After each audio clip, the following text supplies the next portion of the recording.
ഗവർണർക്കെതിരെ കടുത്ത അധിക്ഷേപ പരാമർശങ്ങളുമായി ഉടുമ്പൻചോല MLA ആയ എം മണി എത്തിയിരിക്കുകയാണ്. ഭൂപതിവ് ബില്ലിൽ ഒപ്പുവയ്ക്കാത്ത ഗവർണർ നാറിയാണ് എന്നാണ് മണിയുടെ പരാമർശം. ബില്ലിൽ ഒപ്പുവയ്ക്കാത്ത ഗവർണർക്കെതിരെ LDF ഇടുക്കി ജില്ലാ കമ്മിറ്റി രാജ്ഭവൻ മാർച്ച് നടത്താനിരിക്കെ അതേ ദിവസം തന്നെ ആരിഫ് മുഹമ്മദ് ഖാൻ വ്യാപാരി വ്യവസായി ഏകോപന സമിതി ജില്ലാ കമ്മിറ്റിയുടെ പരിപാടിയിലേക്ക് ക്ഷണിച്ചതിൽ വിമർശനം ഉന്നയിച്ച് സംസാരിക്കുമ്പോഴായിരുന്നു അദ്ദേഹത്തിന്റെ ഈ പരാമർശം. 9-ലെ പരിപാടിയിൽ പ്രസംഗിക്കാൻ ആരും കാണരുത്, നമുക്കിട്ട് പണിതുകൊണ്ടിരിക്കുകയാണ് ഗവർണർ. നിയമസഭ പാസാക്കുന്ന ബില്ലിൽ ഒപ്പിടുന്നുമില്ല. നിങ്ങൾ എല്ലാവരും കൂടെ തെരഞ്ഞെടുത്ത് അയച്ച ജനപ്രതിനിധികൾ പാസാക്കിയ ബില്ലിലാണ് ഗവർണർ ഇപ്പോൾ ഒപ്പിടാത്തത്. അത് ഒപ്പിടാത്തെന്നറിയ നിങ്ങൾ കച്ചവടക്കാർ പൊന്നുകൊണ്ട് പുളിശ്ശേരി വെച്ച് സ്വീകരിക്കുകയാണ് ചെയ്യുന്നതെന്നാണ് അദ്ദേഹത്തിന്റെ പരാമർശം. ശുദ്ധ മര്യാദകേടാണ് നിങ്ങളെ കാണിക്കുന്നതെന്നും അദ്ദേഹം പറഞ്ഞു വെക്കുന്നുണ്ട്. ജനങ്ങളുടെ ഭാഗമല്ലേ കച്ചവടക്കാരെന്നും അതോ നിങ്ങൾ ഇനി ഭൂട്ടാനിൽ നിന്നെങ്ങാനും വന്നതാണോ എന്നും അദ്ദേഹം ചോദിക്കുന്നു. ഇത് ശരിയല്ല, ഈ നാറിയെ പേറാൻ ഞങ്ങൾ പോകേണ്ട കാര്യമില്ല എന്നും എം മണി പറയുന്നുമുണ്ട്. ഭൂപതിവ് ബില്ല് ഒപ്പിടാത്ത ഗവർണറെ ഇടുക്കി ജില്ലയിൽ പ്രവേശിപ്പിക്കുന്നത് ജനങ്ങളുടെ മുഖത്ത് കരിവാരി തേക്കുന്നതിന് തുല്യമാണെന്നും അദ്ദേഹം പറഞ്ഞു വെക്കുന്നുണ്ട്. എന്തായാലും എം മണിയുടെ ഈ വാക്കുകൾ അല്പം രൂക്ഷമായി പോയി എന്നത് വാസ്തവമാണ്. അതുകൊണ്ട് തന്നെ അതിനെതിരെ വലിയ തോതിലുള്ള വിമർശനങ്ങളും വരുന്നുണ്ട്. ഗവർണറെ ഇത്ര കണ്ട് അധിക്ഷേപിക്കേണ്ട കാര്യമുണ്ടോ എന്നുള്ള ചോദ്യങ്ങളും ഉയർന്നു വരുന്നുണ്ട്. നിയമസഭ പാസാക്കുന്ന ബില്ല് നിങ്ങളെല്ലാം കൂടെ തെരഞ്ഞെടുത്ത് അയച്ചതല്ലേ ജനപ്രതിനിധികളെ? അവര് പാസാക്കിയതാ നിയമം. അത് ഒപ്പിടുകയല്ലാത്ത നാരിയെ നിങ്ങൾ വിളിച്ച കച്ചവടക്കാർ കൊണ്ടുകൊണ്ട് പുളിശ്ശേരി വെച്ച് സ്വീകരിക്കുക എന്ന് പറഞ്ഞാൽ ശുദ്ധ മര്യാദകേടാണെന്നാണ് എന്റെ അഭിപ്രായം. യഥാർത്ഥത്തിൽ ഗവർണർ ഈ ബില്ലിൽ ഒപ്പിടാത്തതുമായി ബന്ധപ്പെട്ടുകൊണ്ട് തന്നെ പലതരത്തിലുള്ള വിമർശനങ്ങളും ഗവർണർക്ക് നേരെ ഉയർന്നിരുന്നു. യഥാർത്ഥത്തിൽ പിണറായി വിജയനും മറ്റു മന്ത്രിമാരെല്ലാം തന്നെ ഗവർണർക്കെതിരെ രംഗത്തെത്തിയതുമാണ്. അതിനുശേഷവും ഗവർണർ ഇതേ നിലപാട് തന്നെ സ്വീകരിച്ചതിനെ തുടർന്ന് സംഭവം സുപ്രീം കോടതിയിൽ വരെ എത്തിയതുമാണ്.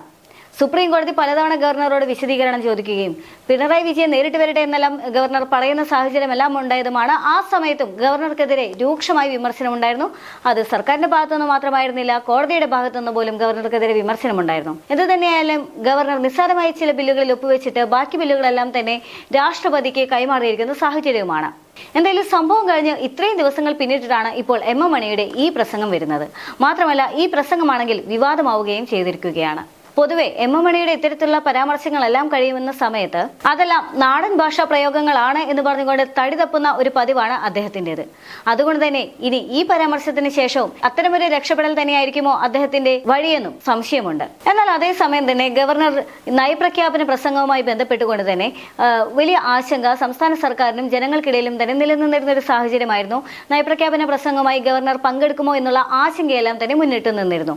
ഈ സാഹചര്യത്തിൽ ഇന്ന് ഗവർണർ മാധ്യമങ്ങളോട് പ്രതികരിച്ചിട്ടുള്ളത് താൻ എന്തായാലും ഭരണഘടനാപരമായി നീങ്ങും, തന്റെ ഡ്യൂട്ടിയിൽ നിന്നും താൻ വ്യതിചലിക്കില്ല, ഡ്യൂട്ടി എന്താണോ അത് ചെയ്യുമെന്നുള്ളൊരു തീർത്തും രാഷ്ട്രീയപരമായ അല്ലെങ്കിൽ തീർത്തും ജനാധിപത്യപരമായ ഒരു സമീപനമായിരുന്നു ഗവർണറുടെ ഭാഗത്തു നിന്ന് ഇന്നുണ്ടായത്.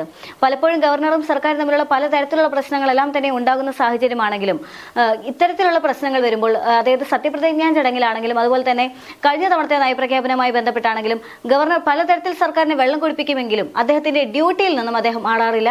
അദ്ദേഹത്തിന്റെ ഡ്യൂട്ടി, അതായത് ഭരണഘടനാപരമായിട്ടുള്ള ചുമതല എന്താണോ അത് നിർവഹിക്കാൻ എത്തുകയും ഇനി അതിൽ തന്നെ സർക്കാരിനെ വെള്ളം കുടിപ്പിക്കാനുള്ള നീക്കങ്ങളിലേക്കെല്ലാം തന്നെ അദ്ദേഹം കടക്കുകയുമാണ് പൊതുവെയുള്ള പതിവ്. അതുകൊണ്ട് തന്നെ ഇത്തവണ മാധ്യമങ്ങൾ അദ്ദേഹത്തോട് ചോദിച്ച ചോദ്യത്തിന് അദ്ദേഹം പറഞ്ഞിട്ടുണ്ടായിരുന്നത് താൻ എന്തായാലും തന്റെ ചുമതലയിൽ നിന്നും താൻ മാറി നിൽക്കില്ല, തന്റെ ചുമതല എന്താണോ അത് തന്നെ താൻ ചെയ്യും അല്ലെങ്കിൽ താൻ സ്വീകരിക്കുമെന്നാണ്. ഇനി അതിന് പുറകിൽ മറ്റെന്തെങ്കിലും പണികൾ ഒളിപ്പിച്ചിട്ട് വെച്ചിട്ടുണ്ടായിരിക്കാമെന്നുള്ള സാധ്യതയുണ്ട് എന്നും നയപ്രഖ്യാപനവുമായി ബന്ധപ്പെട്ടിട്ടുള്ള പ്രസംഗങ്ങളൊന്നും തന്നെ അത്ര സുഖകരമായിരിക്കില്ല എന്നുള്ളൊരു നിലപാടിൽ തന്നെയാണ് സർക്കാരും നിൽക്കുന്നത്.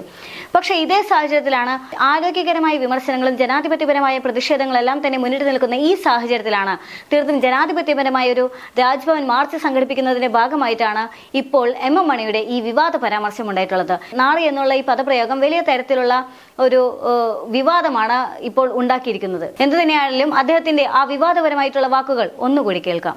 നിയമസഭ പാസാക്കുന്ന ബില്ല് നിങ്ങളെല്ലാം കൂടെ തെരഞ്ഞെടുത്ത് അയച്ചതല്ലേ ജനപ്രതിനിധികളെ?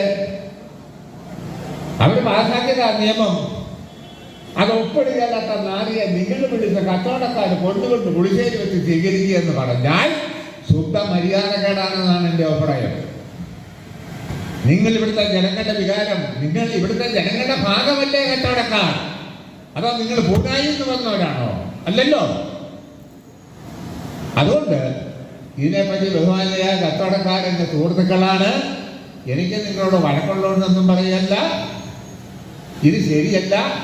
ഈ നാടിയെ പേറാൻ നിങ്ങൾ പോകേണ്ട കാര്യമൊന്നും ഉള്ളതല്ല. ഞാനാണ് എൻ്റെ അഭിപ്രായം. അതാണ്.